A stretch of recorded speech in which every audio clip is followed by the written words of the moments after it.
Hello, ladies and gentlemen, boys and girls. Welcome to Tales with TR, episode 166B. We're now available on YouTube. Check it out under THPN, the Hockey Podcast Network. Folks, today let's get right into it. My next guest played pro hockey for more than a decade, culminating with an 8-game stint for his hometown Edmonton Oilers in the late 90s. Today, he still has ties with the game, taking part in various alumni events, and also runs GNS Construction, which is also based out of Edmonton, Alberta. This cool cat just returned from Peru and also spends half his time in Toronto, raises 2 great daughters, and is one of my partners in our upcoming business adventure, which will be a cool new alcoholic drink to be released in 2024. He is a bold businessman, a tidy traveler, an adventurous athlete, a dandy D-man, a friendly father. He's big and strong and knows right from wrong. He's in shape and built and doesn't wear a kilt. He knows the pros and cons of playing in St. John's. He's smart for a jock and took his family to the Rock. He likes to eat muffins and just saw 3 million puffins. At George Street Fest, we drank more than the rest. At George Street Fest, we drank more than the rest. Folks, they say I have 6 fingers, but that's just a hand myth. And welcome to the show. It's my pal, Terran Sandwith. Sandman, how you doing? I love it, buddy. Just love what you come up with every time. Something new every time. It's getting harder and harder to rhyme. Oh, I know. I was Sandwith, like, by the way. I'm not that interesting. So yeah, I gotta find some like new tidbits. I don't know what's in. I can't go anywhere else. Sandwith, bandwidth, handmith. I mean, I don't know. From here, I think that's the 6th time I've had to rhyme Sandwith. Well, good job. It's impressive. Anyway, how's everything going?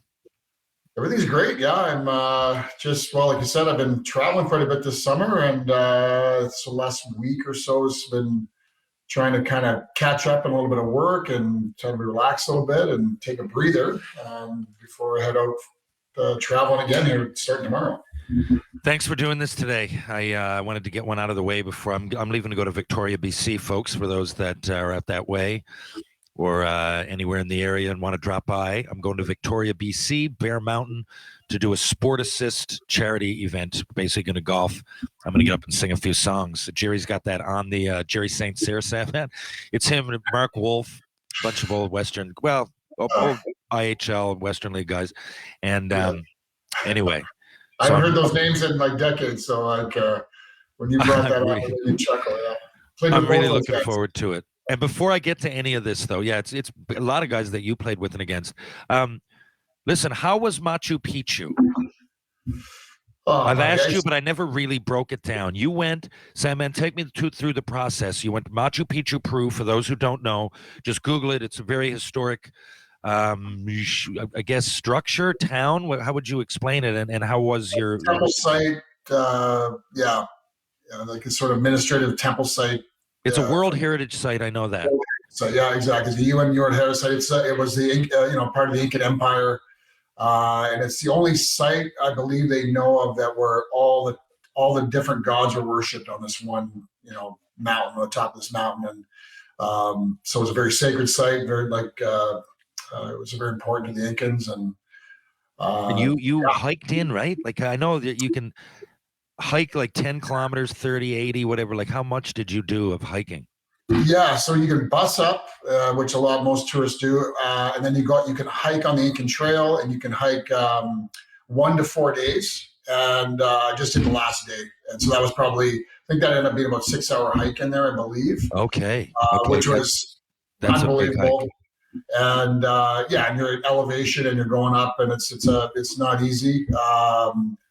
But it's incredible, and you go through another temple site with terraces again, where they grew food for Machu Picchu, and I had a wonderful guide who just taught me so much about all these different sites and what the history was and how. So I learned a ton. And the best part of that hike, how many days you do it, is you come up through the sun gate, they call it, and you're basically coming up through this. Such a gate or a little like where they I guess they monitored people coming in and out back in the day as sort of a guard post or something. but you came through there, and then you look down on Machu Picchu, like you literally were up above, and you saw the whole site from up above, and it's just breathtaking. Interesting. And it's just incredible. It really is. It's just breathtaking. I knew it was going to be special, but you just got to see it for yourself. It's just absolutely incredible. For those who don't know, Machu Picchu sits atop, I guess, close to the top of this series of mountains. I mean, you can get higher, obviously. You just said that, but that's why I've pictured Sandman and I'm watching. I've watched at least 5 documentaries on that or something close to the Incan culture, and I know that for some reason this was like it wasn't only structurally sound because the people lived there. It was also not a religious, but it was some kind of, didn't it signify something holy to them? To the Incans, well, yeah. Again, all their gods were represented there, and so the really cool thing that I learned that I didn't know about. Again, I watched I learned or tried to learn as much as I could before I went, and watched a bunch of documentaries and stuff. But when you get back, when I got down to the Inca Machu Picchu itself, and you get to there's a sun temple. And my guide says, so that sun temple, now look back up at the sun gate. So when you look back up the sun gate, you can just barely see it. And in the mountains, there's a little V shape that kind of comes in the sun gates right there. Okay. And he says on the summer solstice, the sun comes up through that V in a mountain. So this is a natural formation. It's not like comes up through that V and shines a light through the window, which is probably about, 2 feet by 1 foot, through the sun temple into the sun temple. Wow. Right out of Indiana Jones. It's just mind-boggling. It is mind-boggling that we often put past cultures. It doesn't surprise me that there was a level of smart architecture going on, and they followed their gods as we do, but I just often pass things off in the past, don't give it enough credit, and you go to a place like that and you're like, wow, they were really wheeling here. Like they knew what was going on. And the fact that it doesn't, to me, what impresses me is that it doesn't fall in on itself. It's at the top, it's preserved for all those years. It seems to me an inconvenient place to put a town. Well, it was put there for that reason. It's a sacred spot, right? Again, how the sun came up, and the winter solstice is the same thing. There's a special, so that was why that area was chosen. And who knows how far that site goes back, right? Like even probably before the Incans at some point. You never know, right? But the really cool thing is about what you're saying is how is it still there, right? And it's like the stuff. And again, I'm in construction and stuff, so I nerd out on some of that stuff. And there's kilometers of aqueducts or little underneath all these structures, and how they built it so that water would drain away, and the weather wouldn't destroy it, and even how the stones are built for like earthquake stuff, and trying to help prevent falling down for that. Like they were so sophisticated. Like you said, it's incredible. We think we're so advanced, and at the end of the day, in some ways we're not, and not just in that, but even like, agriculture, like it's amazing how they grew all different crops in different areas and different elevations, and how they did all that stuff, how they built those terraces they have different layers of soil so it grows properly, and it's just unbelievable that they were able to do what they did. I've often thought that I think the one ingredient that makes us think that we're better than all of them is electricity. Because if that didn't happen, I'm including, I'm talking to you now with a microphone on the internet, all of that came because of that. But now we're so advanced, and, we know our way around computers, but I think it might have detached us from, not all of us, but I think humans as a rule might be a little bit more detached nowadays to their surroundings around them, and how to, not everybody's going to be building fucking towns at the top of a mountain now, but you know what I mean? I don't know, a fisherman in Newfoundland or a woodsman in Alberta, whatever it would be. We learn our techniques. We learn our jobs. There's people that work in mills. There's plumbers. There's all kinds of people. It seems to me that that stuff fascinates me, and I wonder how. But I mean, how? Because they're human, just like I am. And they spent their time. They're smart people. Outside of having electricity, they had a lot to deal with, a lot of smarts and a lot of cultures and thousands of years of documents, just like we do, to go by. Exactly. Okay, we're gonna get to some hockey now. Connor McDavid, 150 points last year. What do you think? Do you think he gets more or less this season? And does he ever get 150 again? Oh, I definitely think he gets 150 plus this year again. Oh, yeah. Okay, because it was a big leap. I mean, the year before, I don't know, he had like 120, I think 121 or 22. I know he won it by 4 or 5. Huberdeau was ahead with a week left. How about that? Huberdeau, 2 years ago. Yeah.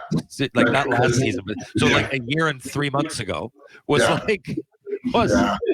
nearly won the NHL scoring. Yeah, that's crazy. And then the next year he goes backwards 60 points, and McDavid goes ahead 30 or 40. Yeah. But then you can just say Connor McDavid has improved every year, So I think he's got more to go in the sense that, I mean, is the power play is not going to be any worse, Well, it might be. No, the power play being worse still might mean it's the best of the decade. They literally had the best statistical power play of all time last year. Yeah. They'll have the same players. So it'll hover around that again. Like maybe it might not be, maybe last year, but it's going to hover around there, and he'll get his points off that. And I don't know. I'm a completely Oilers biased fan, so just take that all with a grain of salt. But I think some younger guys. You're saying more. I'm going to say 145. Just to, and what, I'm going to write these down. I always listen to these sports shows, and no one ever goes back. So I'm going to say so you're under 150. I'm over 150. We'll talk about this later. Yeah, Sandman 150 plus. Okay, Connor Bedard 70 points, 72 points. Is he getting more or less? Is that what was McDavid's first year? Is that it? I believe McDavid had like 100, but you know what? I'm going to look right now as you decide. I guess I should have pulled up some stuff here too. No, not really. I can see Connor McDavid. Connor McDavid. Here we go. Okay. God, I forget that. He's been in that long now. 15, 16. Well, he had 48 points in 45 games because it was a lockout year. Yeah. And 80 in the next year he had 182. So he started more than a point a game the whole way. Yeah. I mean, I don't know. I would be just shocked. I mean, again, I don't know Bedard. I haven't watched him enough to really, but wouldn't it be amazing that another generational player, even better than Connor McDavid, comes in just a couple years later, or a few years later? I do. I think this one for me is more fascinating. For some reason, he's done it all. I'm amazed by the guy, but with Crosby and with McDavid, that's the last two I can think of that are that hyped. Maybe I'm Lindros before that. If I'm missing somebody, let me know. I'm talking level of crazy train, fucking 1 overall with a bullet a year before they even went. All that, and just people keeping track of their points when they were 13, right? These kind of players. So I don't know, for some reason with Crosby and McDavid, I felt more confident. I have no reason not to, and I'm going to go with the over. I'm going to go because he's that heralded, but I don't know if it's the team that sucks, but I mean, the other ones did too, right? Pittsburgh did when Crosby went there. Yeah, they suck for sure. He's small. I think we meet Sandman. He's 5'9". I think that's it. Yeah, I'll go with the under on that one. If you want to, well, let's just flip it. I'll do the under. Go over. Okay. Yeah, because I'm with you. I just his size and again, I don't. It's hard when you don't watch a guy live. I'm really a guy that needs to see somebody live. Even with McDavid, I wasn't as I was impressed with him. Obviously, don't get me wrong. There's stats, everything that came in, but then once you get there, watch it live. It's just now you get it, right? I know. And part of me, the reason part of me is saying this is that even with the guys I mentioned, it wasn't that long ago. McDavid now, though, is 9 years ago or 8, right? Yeah. Crosby's 20 almost, right? So I think part of the reason is because as we get further and further along here, and the players evolve, I just see every year less and less bad players. Not that there's bad players in the NHL, but I don't know if there's like space and time. Everybody's working towards this now. Of course, though, that's the evolution of it. I guess in the 80s, fucking Rick Tocchet was an advanced athlete. I don't know, but for some reason, for a guy that's 5'9" to come in and get that much space and time that's required, I don't know. I'm kind of doubtful, but I'm going to hope. I'm going to go with my heart here. I want to see another legend, and I'd love to see it in Chicago, an original 6, right? So I'm going to go with over. And a Western League guy as well. Yeah, and a Western League guy. And I'm glad I remembered to say this. A guy that is fucking humbling, or he's humbled as a player, and he gives credit to other people around him. I'll never forget the World Junior interview, as long as his career goes, when he said, "Look, guys, come on here. It's not just me. You just watched it. It's all of he was almost frustrated, And some people would want me, and not just hockey, in every fucking sport. Yeah. It seems to be more of a 2023 thing than a sport thing. Oh, he definitely has his head on his shoulders. But even though you're seeing a little bit of that creep into hockey, hockey players are still just head and shoulders above any other athletes, team sports. I believe so too. Just like it's all about. I truly believe so. Which, I think it's incredible. I think it's one of the special things about hockey. One of the things I love about hockey, and it's one of the things, Sandman, that's almost fucking. It's taught to you. It's bred into you as soon as you make your journey. As soon as your journey starts, whether it's prep school or junior A, up to junior B, up to junior A, up to tier 2, up to major junior, the East Coast League, AHL, NHL. The further you go up that ladder, it's always in hockey. It's always almost branded into you. Like you have to be a team player, right? I mean, I think it's still the same way. I still skate. Yeah, we know guys that are coaching that are that kind of coach. Well, here's the thing. I mean, it's all, it's again, I really do like guys that are a little more, people are showing a little bit more of their own personalities and stuff like that. Like, because, hockey players, a lot of guys have great personalities in the dressing room. They're funny, they're chirp, they whatever, but they don't show that. They're very reserved outside. I do like seeing a little bit of that stuff, like in the right way. But it's also reinforced, like, let's just look at tell me the last Stanley Cup that was won with guys being individual guys. Like every single guy in that team. I mean, Vegas is a great. Imagine now. By the way, I think the Oilers did really well last year. They might have been the second best.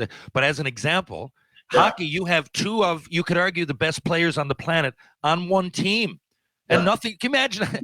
Most other sports, if you have the best, you have a real good fighting chance. If you've got two of the absolute best players, it often translates to more wins. But what I also, and look, another thing about that, as I hear stories, and I have this podcast and I talk to people, it's not like I have all kinds of pro baseball players on, but you have reporters on, talk about tennis or football or whatever it might be, and they're all different sports. There's a different dynamic to all of it. But I find it when I hear stories, someone was telling me the other day on one of these trips, but I don't even want to, okay, I'll say it. And I read a little bit about it. Say Justin Verlander, who's just with the Mets, they didn't do as well as they thought, and he gets traded, whatever. And I think it might have been an article. They're talking about, well, how's he going to take that? Because he's one of these guys. Now, I look at him. I mean, he's a pitcher. It's different. You're pitching once every 5 or 6 starts. But the same thing I used to hear about Alex Rodriguez. Like, they'd go to the field, and you wouldn't even run into their posse and walk in. They had their stall is way bigger and cut off from everybody else. So there's a chance that these guys go to the field and don't even talk to half their teammates. I don't think that world is even close in how I don't see that now. I didn't see it then. I don't see it in the future. Just coming in and being so cut off from the rest of your team. Now, I'm not saying they're not preparing, Sandman. I'm not saying that they're not going in and doing their due diligence when it comes to diet and working out and stuff. Yeah. But to not be a teammate about it seems almost anti-hockey. Well, it's funny. Like, I can see it. I can see it on one level how it would develop. The pitcher comes in, he throws a pitch, and really the only guy that he needs to really deal with is the catcher, right? At the end of the day, I'm being obtuse. I know, but you're right. There is a different dynamic for a reason. So, but when I don't know, like you said, like you take your hockey mentality, it's like, but the only way you're going to win a championship is with, no matter what, is with all these other guys, right? And why wouldn't you want to create sort of like that positive team kind of mentality and stuff like that? Like, and I don't know. Like, I just think it's a good vibe. Yeah. Sometimes the other sports let it happen. Like basketball, for some reason lately, the GMs have let the players take complete control. Yes. It doesn't matter if you're on a 6-year contract and you're making max. It doesn't matter. I want out. I don't want to play anymore. James Harden just did it. You know what? Like, this guy's fucking getting 30, 40 million a year. Yeah. And he's what's the guy's name? Daryl, I can't remember his GM, Daryl Mose or whatever it is. He comes out and says, well, he's a liar. I never want to play for him again. Now, he only gave you about 300 million so far. He was in Houston when you were there. You went to Philly because you wanted you wanted him to be there with you. And now you're going to say that, and you're under contract, that it doesn't matter in basketball. I mean, right? Damian Lillard just said, I want to get traded, and I don't want to go anywhere but Miami. That's the only team I want to go to. I know I'm under contract. And I know it's hard to get options when I'm making it public, but fuck it, make it happen, right? It's unbelievable, right? It really is. Okay. Lionel Messi, Connor McDavid, and Michael Phelps walked down the street in San Antonio. Which one is more well known? Oh, that is a great question. Lionel Messi for sure. You think? Yeah. Well, I guess Connor McDavid probably wouldn't even be in the mix, would he? San Antonio does have a minor league team. There must be Phelps. Maybe Phelps. I mean, maybe Phelps because he's, he'd stand out because he's so tall. Number one. True. He's kind of a different looking guy. Like he's like with Messi and especially Messi, he'd be a smaller guy. Maybe he'd hide. I don't know. I'm still this Messi. Can I do a sidebar? Like, what's that? I'm going to do a sidebar when I just said about a small person. Like, I just saw the other day walking down the street in Toronto, and I'm like, I'm not a star guy, like, whatever, right? Like, Sylvester Stallone. No, it was Ricky Gervais. Oh, Ricky Gervais. Gervais. And I'm like, I mean, he's hilarious. I love him. Like, he's hilarious. He's one of my favorites. And I would never ever go up to a celebrity or anybody. Like, I just not the guy, but I'm honestly like, I think I would have said, hey man, I love you. If I would, because I was too late. I was walking. If I had a common denominator, I would. You know what I would do if I saw him? If I was sitting there, I would look through my IMDb and see if anybody on Shoresy, any crew or anything, ever worked with him or someone that he worked with, and then it'd give me. If I had no in, I don't think so. But the film stuff and the hockey stuff, like if I see an athlete. It's a really loose. I just got to make a loose connection. No, I just walked by him in the street, and I was like again, I don't get starstruck or ever like, and I'm like, that's Ricky Gervais. It's also weird. It's one thing to be starstruck at a concert. It's weird to just walk down the street and see Ricky Gervais. It's just weird for so many reasons. I don't know if I'm starstruck. That is totally out of context. This is fucking weird. Was it Yonge Street? I was down in Yorkville, of course, where those celebrities would hang out. If he's going to be there, he's going to be in Yorkville. Yeah. Walking down the street in Yorkville. Yeah.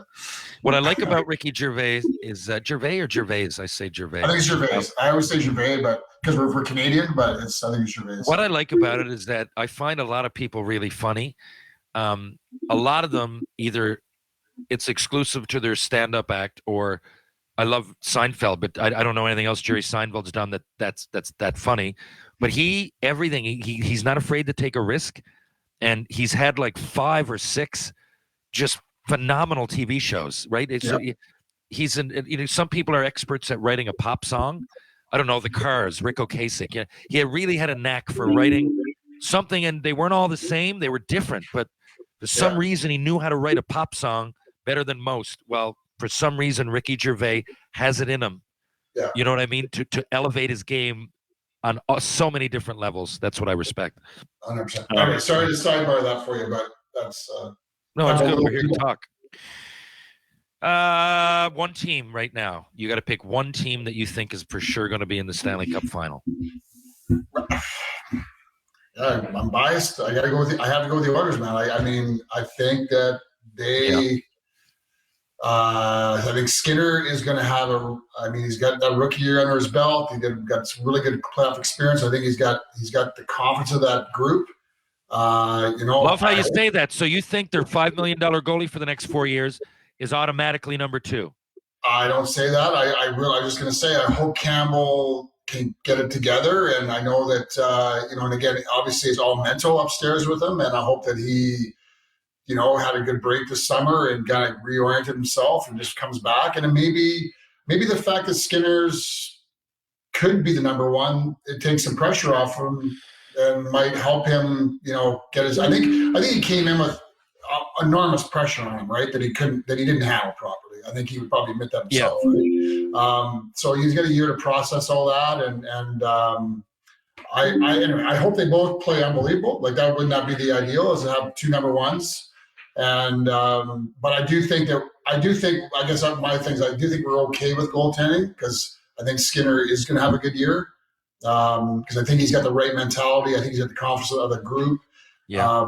So anyway, so that's kind of obviously the big thing. And I just think that it's kind of like you look at like Chicago, or you look at Pittsburgh, you look at they had some real devastating playoff losses, before they won the cup. Like there were some real bad ones, right?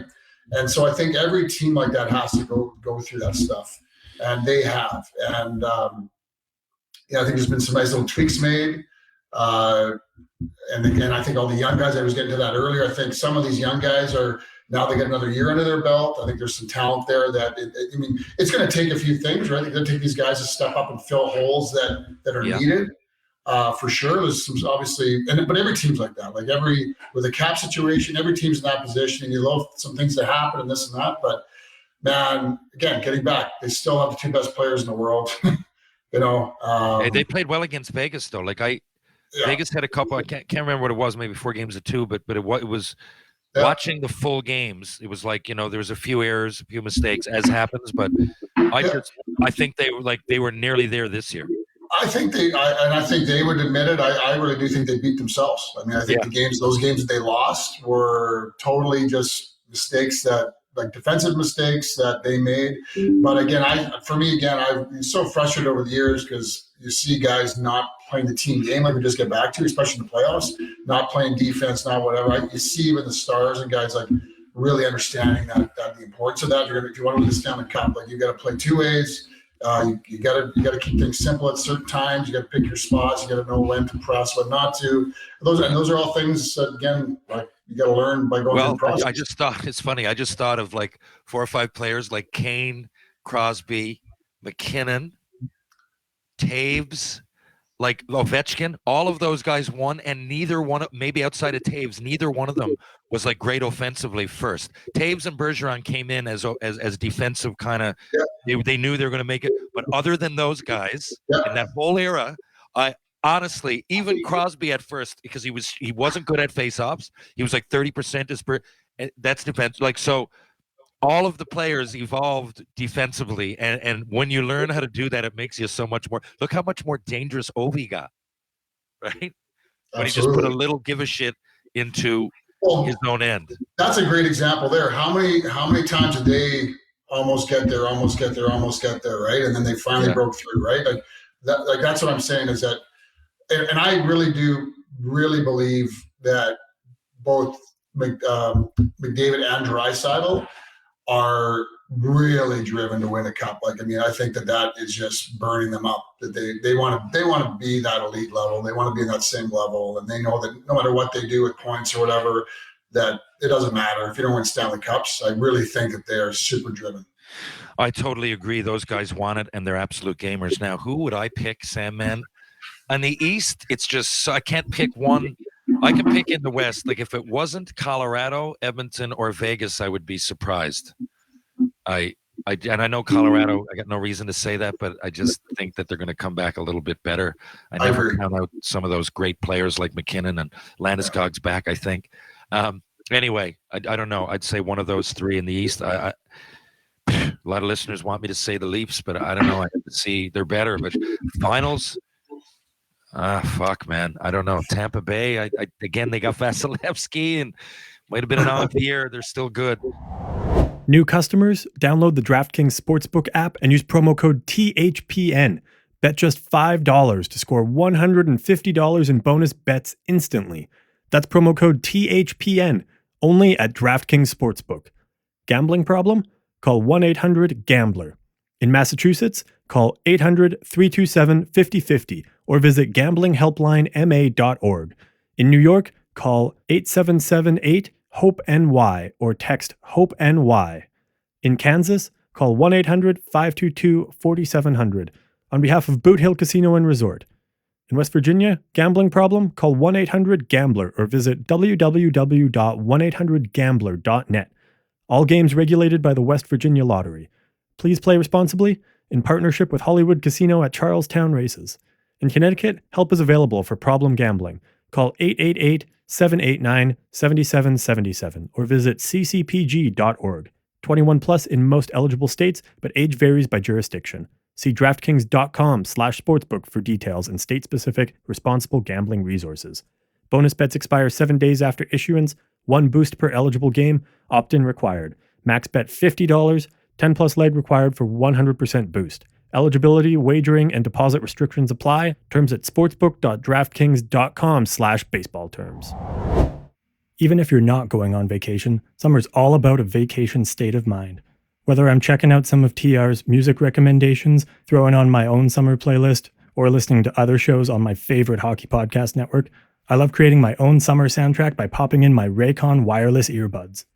There's so much going on all summer. Sometimes you need some upbeat music to pump you up before you see people, or to stay calm with some guided meditation. I recently got to see Blink-182 in concert, and since then they've been my go-to summer listening. And let me tell you, Raycons are the best way to listen to some Blink-182. And here's why. You can use the earbud tap functions to toggle between 3 customizable sound profiles, including noise isolation and awareness mode.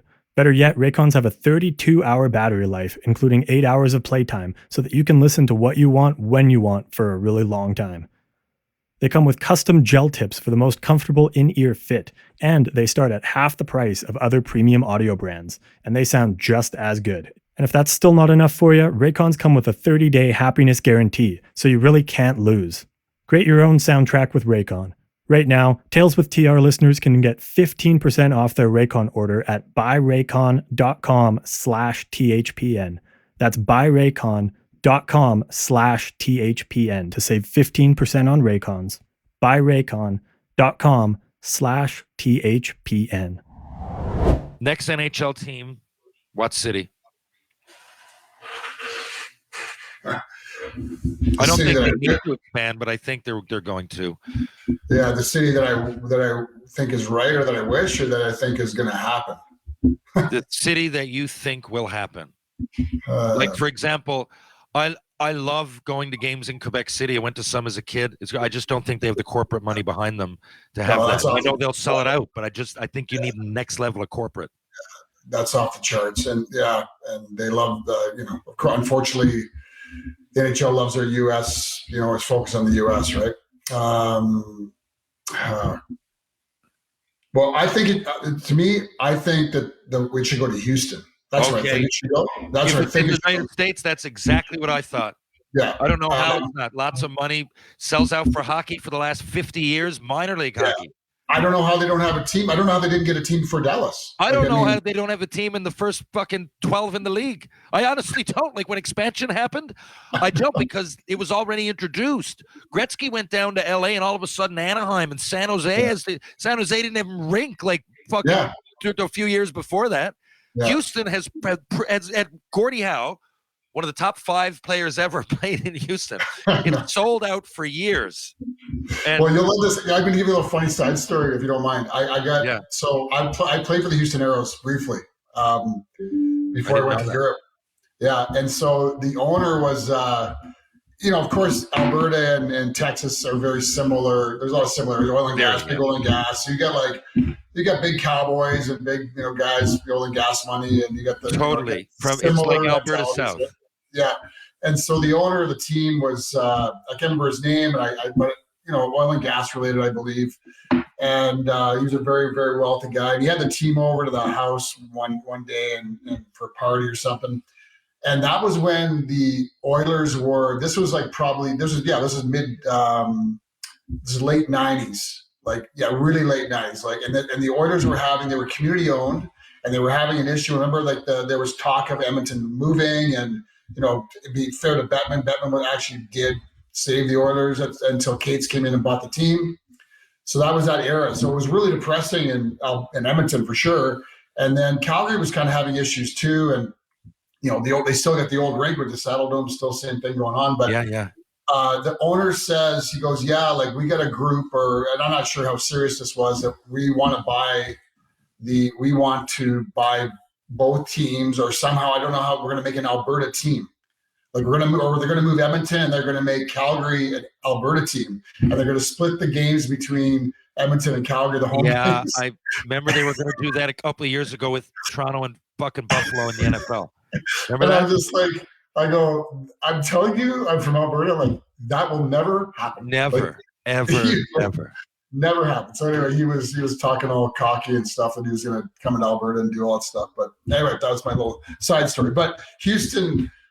Definitely for me, because again, I played there, and there's history there. I agree with you 1,000%. The other one would be Portland. Fuck, man, that would have been mine too as well. But because we saw it in junior, and you can sell it out in fucking junior, and it's a great spot and a lot of money. You got Seattle. Now you have Seattle there. You have Vancouver, Seattle. You get Portland. To me, that would be a logical thing. But you have Dallas, Houston would be awesome. The other one would be, I've heard this stuff, and I think it's not a bad hockey town too. Is Kansas City. I played there as well. But that would be third tier to me. And I heard they're trying Atlanta. Atlanta's had 2 shots at it. Yeah. I get why, because it's a big city in the South, but I don't know. To me, even if you found someone way to even make it work, I think other places deserve a first shot before someone gets a third shot. 100%. But I mean, the funny thing is, it's weird. Like you look at Carolina, like that. To me, Atlanta and Carolina would have been the same scenario. Like I can't believe Carolina has survived there and thrived. Like how, it's unbelievable. Well, I know a few little tweaks. They started, didn't they play in like Greensboro one year? Yes, they played Greensboro, like the old, like terrible rink. Absolutely. Yeah. Like Sandman, the fact that they're there, like, because it wasn't a given ever. And even in like their second year, there was empty seats, and just, I don't know who even owns the team, but they've now, it has to do with good scouting, because they fucking got to the Cup final a couple times. They won it early on. Yeah, right? Winning helps. Yeah, winning They've helps. Had one of the best teams in 10 of their 20 in 10 of their years of I guess in 25 years of existence, or 28. They've been one of the best teams in the NHL, and they've always been competitive. That has to have something to do with it. And you win a team, you're going to be relatable. Yeah, well, I love that. Well, the thing, remember we were in Nashville. Like Nashville's another one. I loved, and I know we talked about it. We were down there. I love the fact that like they have a rabid fan base. And a lot of it to do with them winning. And I mean, and they just have this cult of following there that's unreal. And it's on the news. It's on the local sports. Like it's a top sport there, even though football and which you would think be number one, which it's number one obviously, but it's just fun to see those places that you wouldn't see hockey thriving. It's awesome. I was surprised. We're in Nashville. Like Sandman, most of those bars had some NHLer signed pick. They had jerseys on the wall. Like there were everybody there. It's like were not only knew the Predators. You brought up I was going around with no tooth in. People were hugging me for being a hockey player. The Predators changed. I mean, how many times did we see that? No, right? I know it's awesome. I was fucking blown away. I mean, I don't know what I expected, but I'd been to Nashville one time, man. We played there, and I sat out. And it reminded me when I was younger, I mean, how much I didn't take advantage of certain situations. I guess I was playing, and I had to have that on my mind. But I remember just going for like a skate in the morning and then watching, and I did not realize, I didn't really see any of Nashville or really get how much they supported it. But I mean, I went down, I told you, one of those days I woke up in Chattanooga, and I was in a diner, and they had a Predators jersey on the wall. Yeah, you told that. Yeah, woke up in Chattanooga, went to get a cab.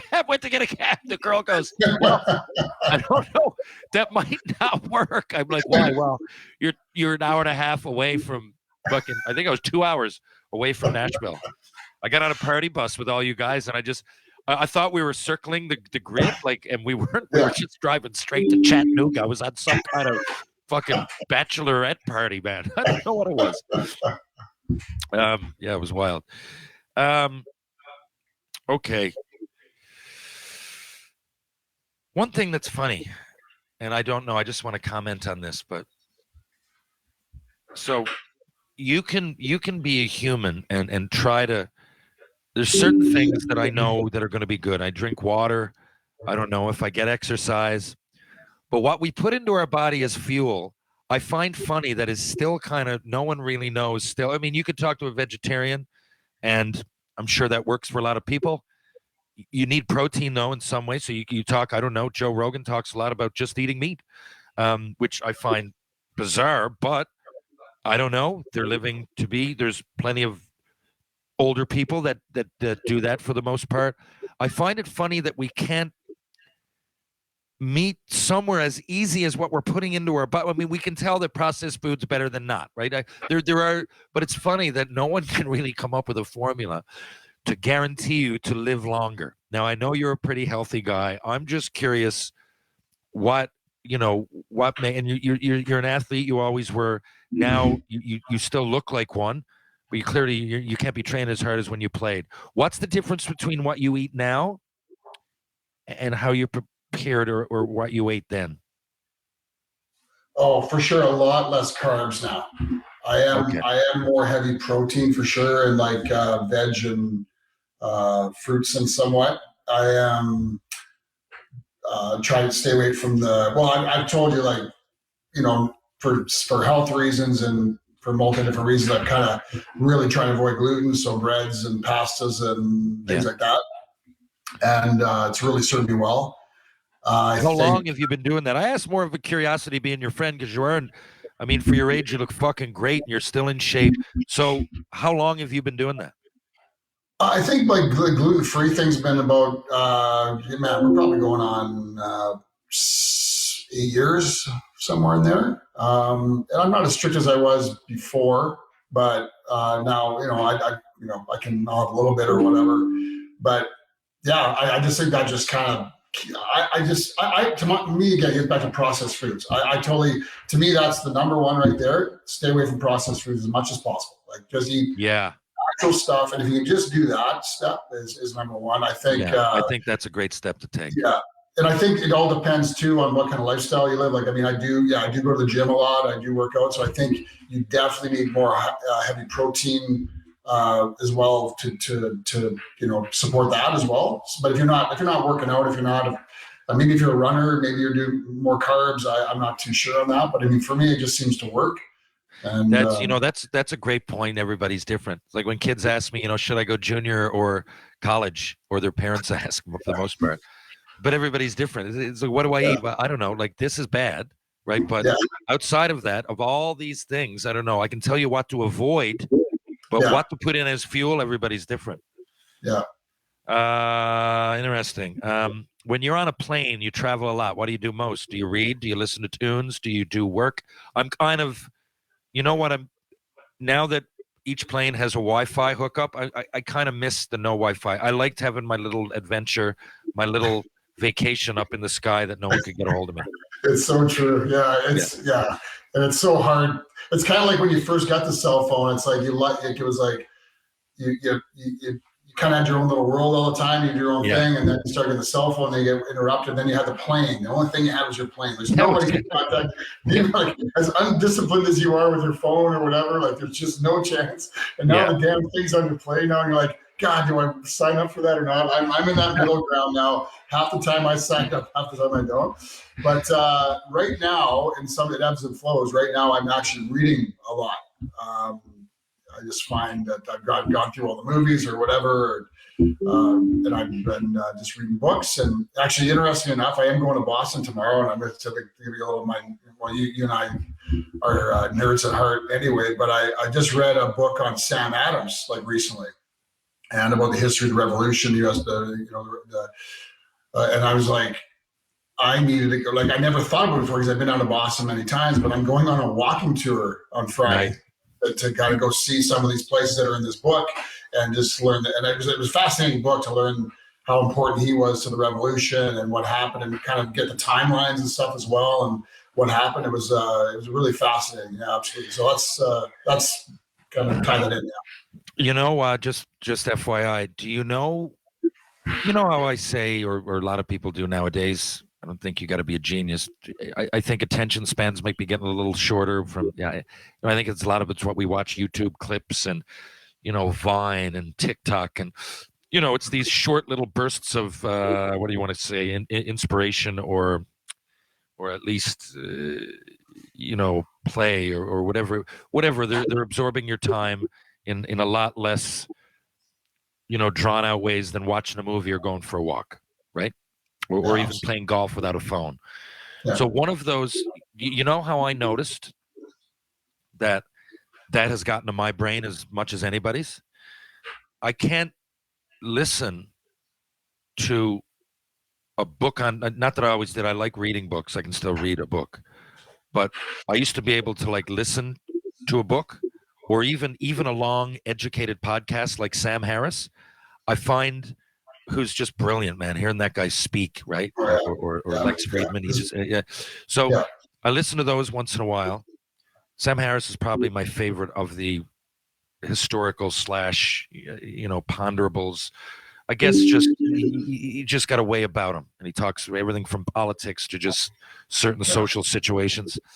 And I find, and a lot of it is kind of indirect storytelling, but I find I've got to be doing something. I got to be driving, or I got to be cleaning up, or I got to be doing multitasking in order to listen to that and absorb it. If I just sit and listen, which I used to be able to do, now my mind starts wandering. Do you ever notice that?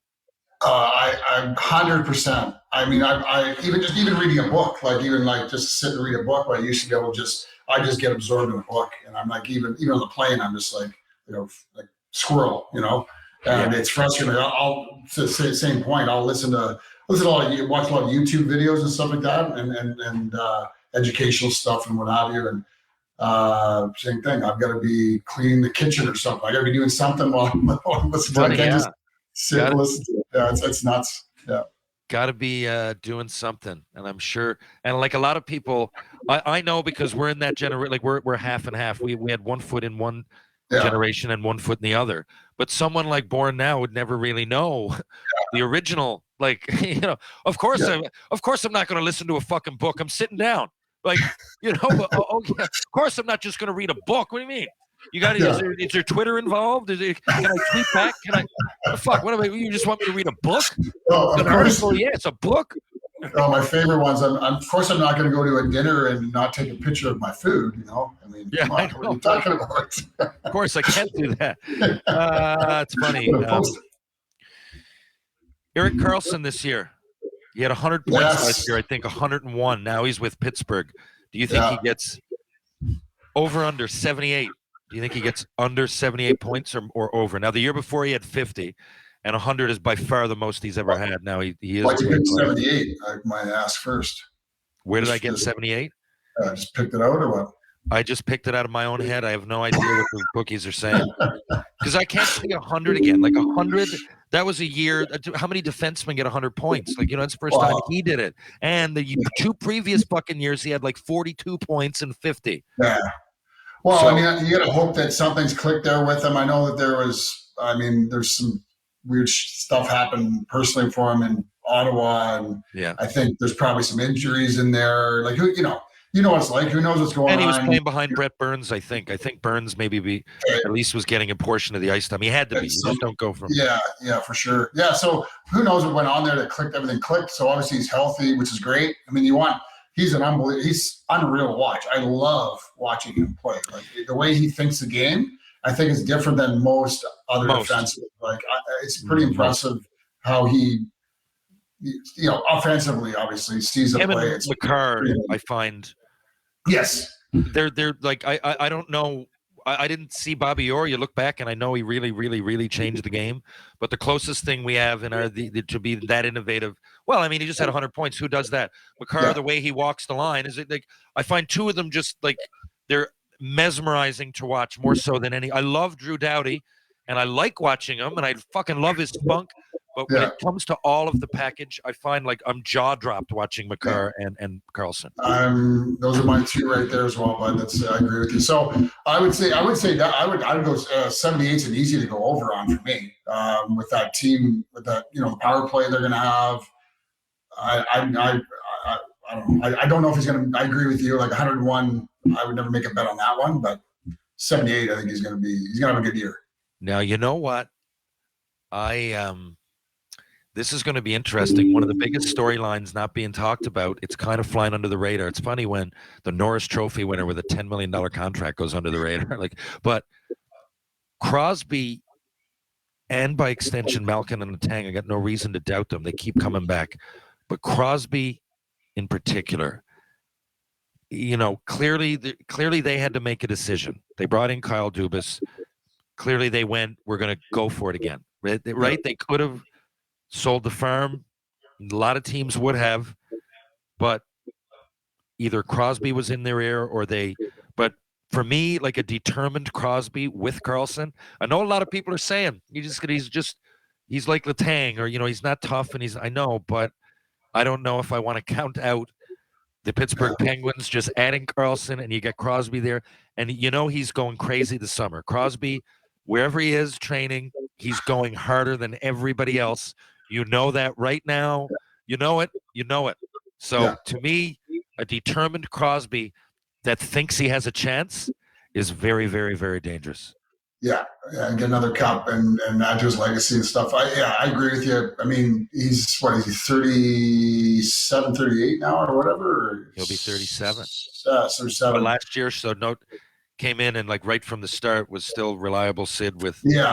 Oh no, I'm just saying like his age is not relevant, obviously. It's like he works so hard and has trained so hard his whole life that he's probably, who knows how many more good years he has in him. It happens. It has to happen, Sam, man. It has to happen. Oh, I agree. It's good. Right. I know everybody, and most of the absolute greats know right before. I remember a great example. Joe Sakic, I think, was that same age.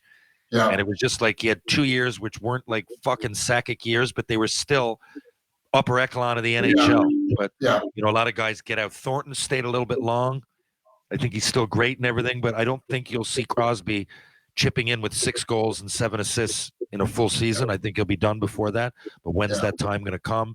If anybody, and I'm including Ovechkin for those two guys, if anybody takes care of their bodies and is determined to get out there and personally and team-wise achieve success, it's those guys. Yeah. So time will tell, I guess, right? Yeah, hopefully. Keep him around as long as we can. He's awesome for the game. I'm not a big-time Pittsburgh Penguins fan, really. I mean, but to me, Crosby's such a great Canadian for us that my default mode always goes there in the playoffs. Who's playing? If so-and-so, usually it's Roper was with the Leafs, but cheer for them because I'd love to see him get a Stanley Cup ring. Yeah. There are players around the league, but when I look down and everybody's out, I always got part of me cheering for the Penguins. Okay.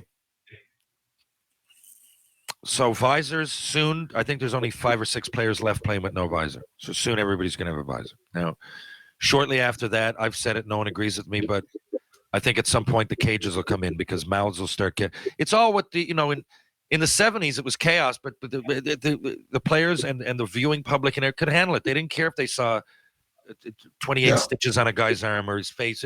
Boris Salming, it fucking, you know what I mean? I don't care. No one. It was just assumed to be violent and gory. And we're not going to add more gear, but you started doing it. Now, there's a point that, I think if everybody wears a cage, the hitting would have to go. Wouldn't when you watch NCAA, everybody knows they're not going to foot, so they run around and they fucking throw their. But it becomes a little bit different. We're playing with no visor at all. I remember subconsciously, but not getting my elbow up in a guy's face. Maybe it pisses me off. But if I finish a hit with a cage, I don't really give a fuck. Where am I at? You know what I mean? Yeah. Do you think, which you could argue is good or bad? Because I just looked down, the NHL had the most injuries last year. So what? And so did baseball. I know I'm going a long way with this, but okay, let's just address that first. Okay. and I guess what to unpack from that. Players seem to get injured more, even though we're wearing more and more gear. So what is the answer? And do you think they'll actually get to the point that everybody has cages on, or at least some people? Yeah, well, I mean, there's the two probably different things that are going on. It's like, be careful of unintended consequences, right? Like to your point there, where you make everybody bulletproof, and then they have a false sense of safety or security. That's a right? Great way to put it, though. Right. How did you put that? Not be careful what you. Yeah, unintended consequences, right? Like, so you think you're making things safer, but now you're kind of creating another sort of maybe mental thought that, oh no, I'm wearing all this stuff. I got this cage on now, and I can do whatever I want. I can run around and whatever it is, right? Like. Pick what you want. And maybe not. I just think it'll get there. I find sticks. If you were to ask my dad, he's like, when I got hit in the face with a stick, like someone meant to do it. Like there weren't these sticks riding high. Like it wasn't like so much. But so that clearly increased with the more gear. 100%. Like, I mean, when you get guys, and that's a great point. When you got no helmets on back in the day, you got like nothing on for shoulder pads. You got, guys, when you're going in the corner to hit a guy or whatever, like you're careful what you're doing because you got no other padding on, whatever. You got your no helmet on, like and of course everybody does. Nobody wants to poke. I don't think that like nobody wants to poke anybody's eye out or like hurt each other badly or whatever. But accidents do happen, right? So then a bad accident happens, and then.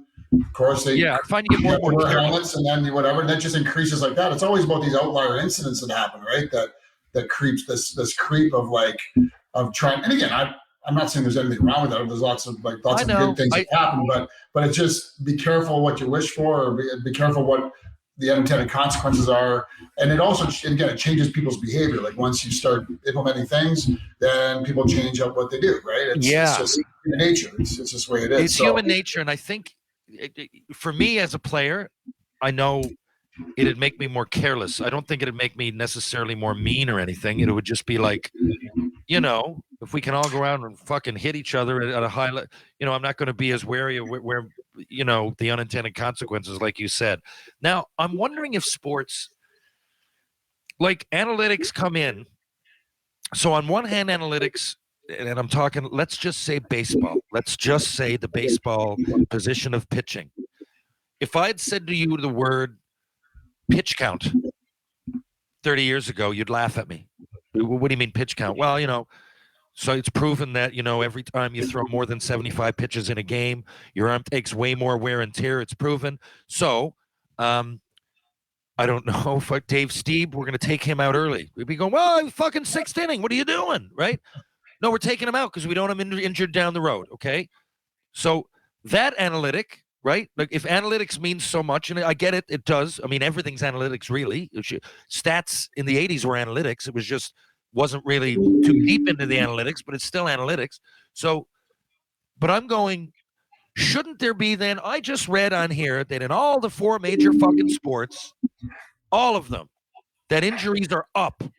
Now, if injuries are up, why? Like, there got to be an analytic for the other way around. Okay, well, how about this? I like to be warmed up, and my name is Nolan Ryan, or the incarnation of him, and I like throwing 110.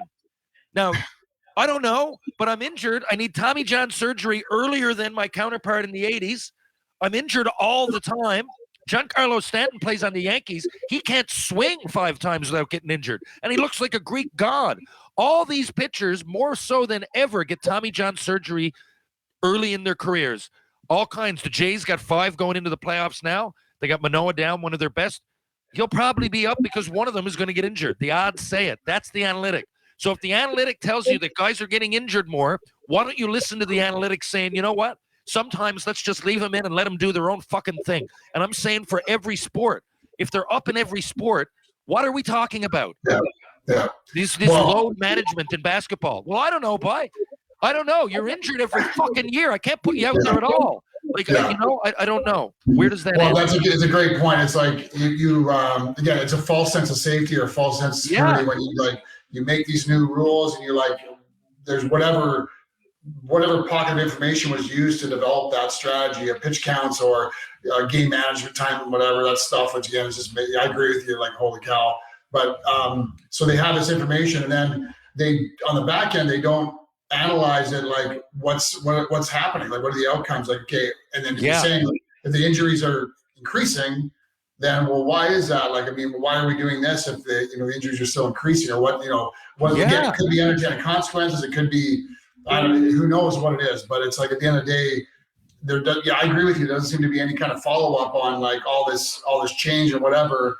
Are the injuries going up or down? Like, how many, I don't know, like. And some guys like the diet. Some guys are different than others, and girls. Well, there's individual choices as well. Yeah. Right. Like, everybody's different. Like you said, some people are. Imagine if, let's just say we're talking a baseball team. Yeah. Okay, totally different sport, and you got Michael Phelps and Connor Bedard, and they're both pitchers. How the fuck can one guy do the same as the other? But yet, no one. But we're in this age that you can't walk out the door without the analytics. Oh, you took 4.5 steps on the way to the car. I don't know if you need to do that. If that's before hockey, after hockey, make sure that it's 3.5, and then you use a fucking cane or whatever it would be. But, at some point, all these analytics that analyze things are telling me, I don't know, if the 4 major fucking sports, there's more injuries than ever, and the one thing that's changed is all this analytics and maximum and minimum. I don't know. Maybe somebody's wrong. Now, I know I'm getting riled up. I know. You're getting riled up. I like it. Well, because it bothers me because it's starting to be like, the reason I get bothered is because, as a fan, I'm going to use baseball again, pitching as an example, because it's an easy example. But, a no-hitter should mean something. But this year, for example, I'm on Twitter and I see, I don't even give a fuck who it is. It was a guy for Detroit who sucked. And I don't even know his name, but he was going for a no-hitter. So I turned it over, right? And then in the 7th, he comes out because of pitch count. I'm going, we can't even. Okay, so you're Detroit, first of all, right? You're not a good team.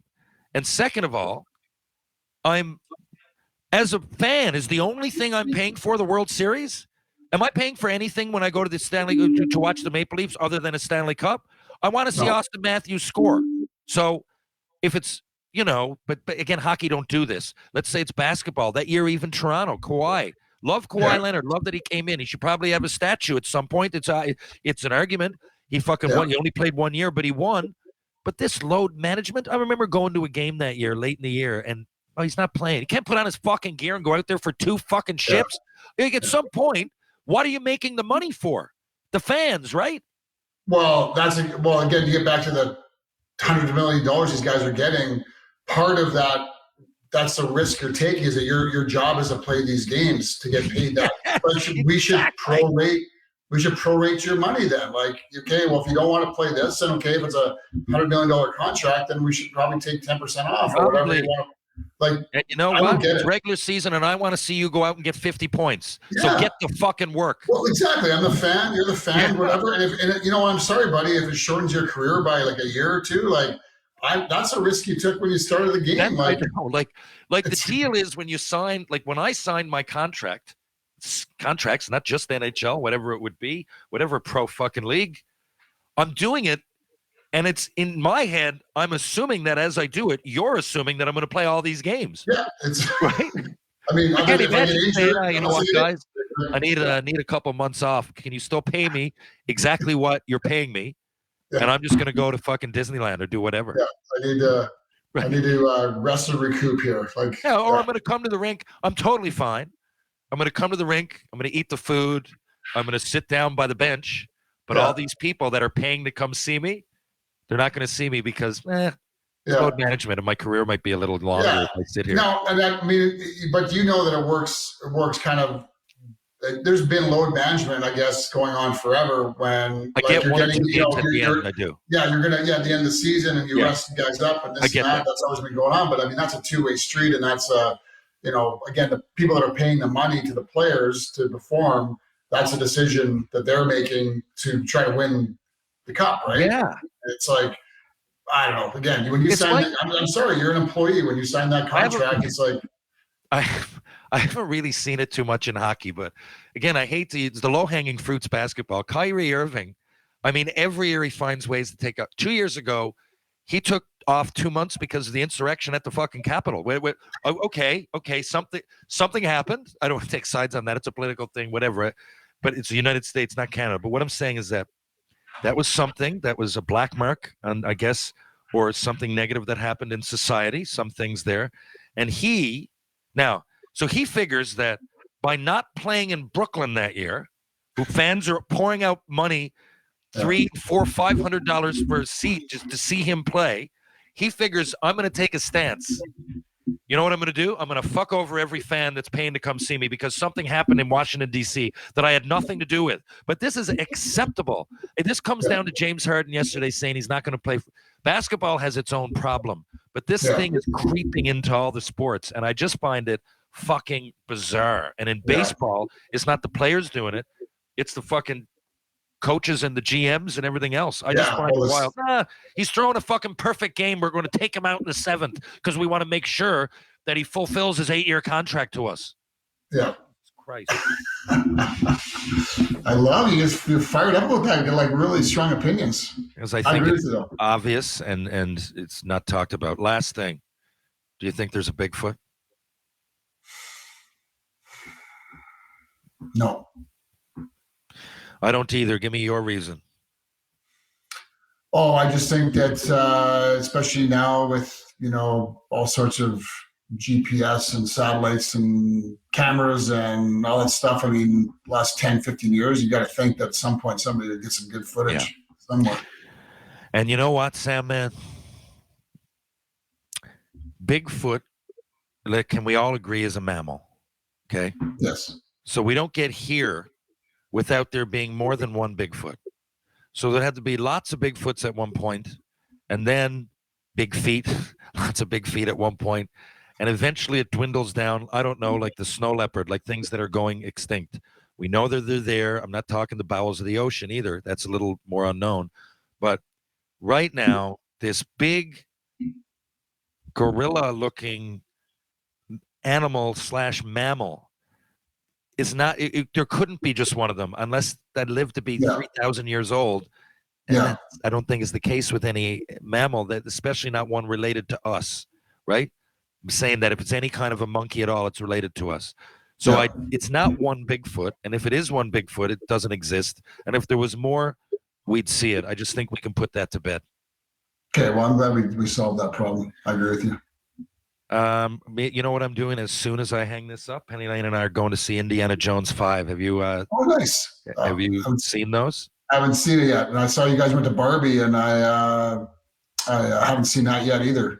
Dude, I went there. I said, you know what? Because we're at home, and I tend to gravitate towards movies. I wouldn't show her Goodfellas, but I'll think like, wait, she wanted to see a surprise ending, so I showed her The Sixth Sense. The Mission Impossibles are funny, but I get they're more guy-geared movies. So I'm like, whenever you want to.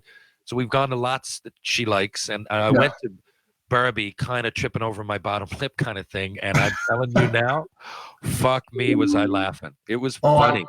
I heard it's really good. Like, and I actually wanted to go with my daughters, but they, I wasn't cool enough, so I wasn't allowed to go with them. They wanted to go with their friends, so which is fine. But so I'll have to watch it by myself. We're getting there. Penny Lane, one of the ways that we've always spent time is going to movies, but who knows how long. She's 13 now. It's all good. Yeah. We get along, but we get along. We love each other. I just mean time is getting a little bit more scarce as she gets older. Enjoy while I can. Sandman, this has been great. Look, I've kept you for an hour and 5 minutes. For last minute guests, you've been great. You've been awesome. I really appreciate it. You're a good friend. Do you have anything to promote other than we have a drink coming out soon? Stay tuned, people. 2024. And Shoresy trailers will be coming out tomorrow. That's what I got to promote. What about you? What are you up to? Well, I got nothing to promote for myself right now. But again, on the other note here, you're probably going to have some merchandise coming out here in the next couple of weeks here too. You're going to start selling. You're fucking right. So well. Yeah, you're gonna have some hats and T-shirts and so that. So I think get on that for sure, and hopefully next couple weeks, let's say. We'll try and get that out for you so you can start selling that. Be good. That's it. So people, take a look at my Instagram. We're going to branch out from there, all social media, but I'll have my merchandise on Instagram up real soon. Yeah. And then I guess I'll just end with, again, thank you very much with hosting my family and taking care of them, and showing a good time just guiding, I guess, whatever you do. I know you weren't like with us 100% of the time, but they had a really good time, and I appreciate all your help there. No problem. My favorite parts of the trip were definitely, even though we saw no whales, I enjoyed that boat trip, and the screech-in, I think, was number one. That was incredible. I don't think they were expecting. Brian at Christians does such a great job. I mean, I'm not putting down anybody else that does it. We did a little one on the boat, really nice, little compact, short and sweet. But if you're interested in Newfoundland, if you're from here especially, I mean, they're mostly for people from away. But if you're from Newfoundland, you go to Christians and you watch a screech-in, you'll have tears in your eyes.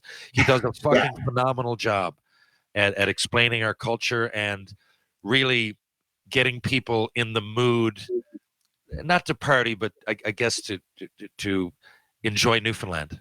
Yeah. Well, it's a beautiful place, man. I tell you, I got up to Bonavista Vista there and saw a different part that I haven't seen before, and I highly recommend anybody to get out there and see St. John's and the rest of Newfoundland. It's a beautiful spot, beautiful people. It was great. Did Glenn and Debbie enjoy it? They had a blast. My sister Deanna was right into it. Had a great time. Is she back in Australia now? She's back in Perth, yeah. So she's helping you promote Shoresy. She's getting all the Australians out there to watch Shoresy and all that kind of stuff. So I'll tell you this, man.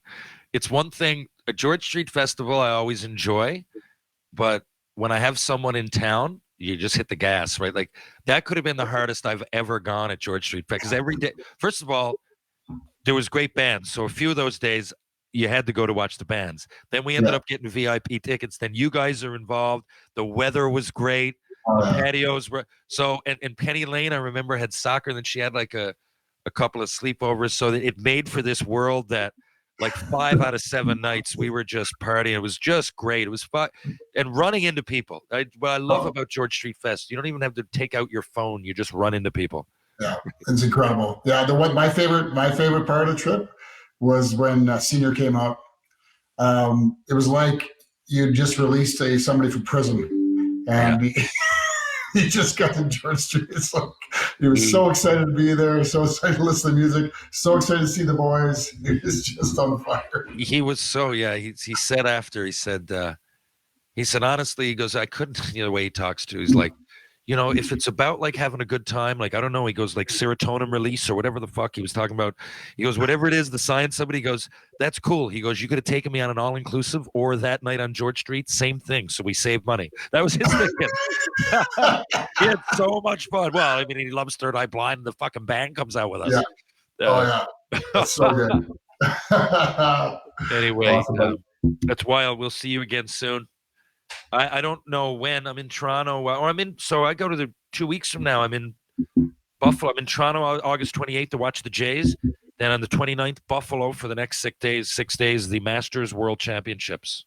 All right, my man. We'll figure it out. I'm back on the 31st in the morning, and I'll be there till that whole next week. So maybe you're back on the 31st. I'll be in Buffalo till the 5th or 6th. So let's I'll be there when you come back through to Toronto too. So we'll figure something out one way or another. Maybe I'll come down and see you. Sounds Buffalo. Good. Thanks a lot, Sandman. We'll see you again soon. Okay, brother. Take care of yourself. You too. Okay. There he is, Sandwith. Thanks very much, folks. I'm on my way to see Indiana Jones 5. So if you're downtown St. John's this weekend, go too. If you want a beer, you want a coffee, you just want to hang out, you want to go to George Street, go to the Bull and Barrel, TJ's Pub, Rob Roy Confusion, Greensleeves Pub, Martini Bar, or the Bull and Barrel. Trinity Pub. Did I mention them all? I think so. Well, I didn't mention my favorite restaurants, which are Blue on Water and Merchant Tavern downtown. And, of course, on Elizabeth Avenue, it's Wedgwood Cafe. If you want to change your life, you want to work out, strength and balance for the body and mind, power conditioning on Rope Walk Lane. Look no further. Contact Ryan Power for more details. If you want to go to Mr. Lube, there's 2 locations. One's on Torbay Road, one's on Kenmount Road. Live, laugh, lube! Pitbull Pain Relief. The pain sticks that just don't quit. Go to pitbullpainrelief.com and see what all the fuss is about. True Hockey, take what's yours. Folks, will be back in just a few days after my trip to beautiful Victoria, BC. Come see me if you're out there. For everybody else, I'll catch you on the rebound.